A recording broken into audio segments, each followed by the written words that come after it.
Okay, this is part 2 of making your S2000 Shift awesome, I guess. So the S2000 transmission, it's a good transmission, but if you've ever driven anything else, you'll realize it's notchy. You get a B-Series Honda, the transmission feels really slick. I noticed it more when I owned a Corvette Z06 and an S2000. The Z06 transmission was absolutely slick, no scratchiness. The S2000 always felt notchy, almost felt like a knife in the jar of marbles, just click, click, click, click, click. High RPMs, it felt better. So I owned the two cars. I went through every fluid I could find to put in the transmission to improve that. After buying hundreds of bottles of, not hundreds of bottles, after buying lots of bottles of fluid and trying it, driving it for a couple of days, bringing it back, this is what I settled on. This Royal Purple Syncromax with whatever that is. This I found to be the best. You see me use Mobil 1 in all the engines that we do, but this in the transmission, I even run this in my Corvette as well. But this is the stuff. You're gonna need 2 bottles of this. Let me show you how to change it, super easy. So you are gonna need the car up in the air, on jack stands, ramps, lift, whatever you've got. This is the transmission.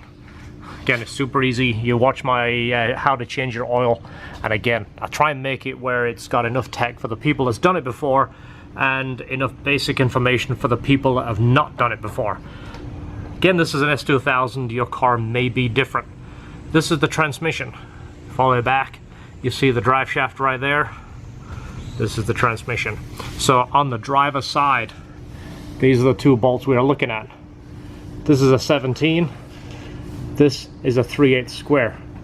So this is the drain, this is the fill. So what we're gonna do is, like I told you with the diff, break this one loose first, just in case was to be frozen there or cross-threaded and you can't get it out. You take this out, you drain all the fluid, you can't drive the car home or back to work. So break this loose first, then this, and drain out the fluid. I see by how much is coming out of the fill, it's probably slightly overfilled. Usually you just want it to drip out of here slowly, and as you see, it's pouring out. So this transmission has actually been overfilled. That could be bad. It can actually blow the seals out of your transmission and cause it to leak.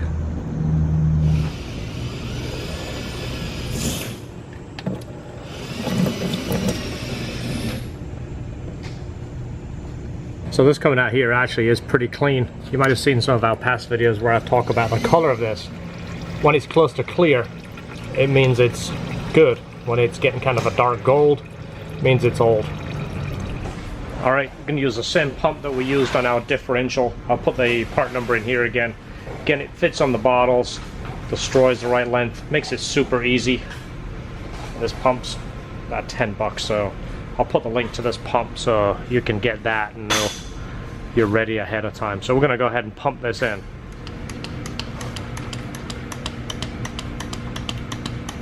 So once you get down to a steady drip like this, you can put your plug back in and go ahead and torque it.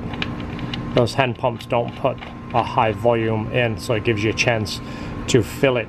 Royal Purple in the transmission will actually feel slicker too. It'll take a couple of times of driving it for it to take effect, but that makes the transmission 100% better.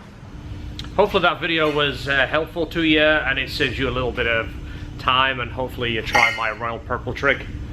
Watch this car coming up in a video. It is a Turbo Integra, and also watch for the header building on the hot rod we're doing. So hopefully you enjoy the channel. If you do, subscribe. If you don't have to.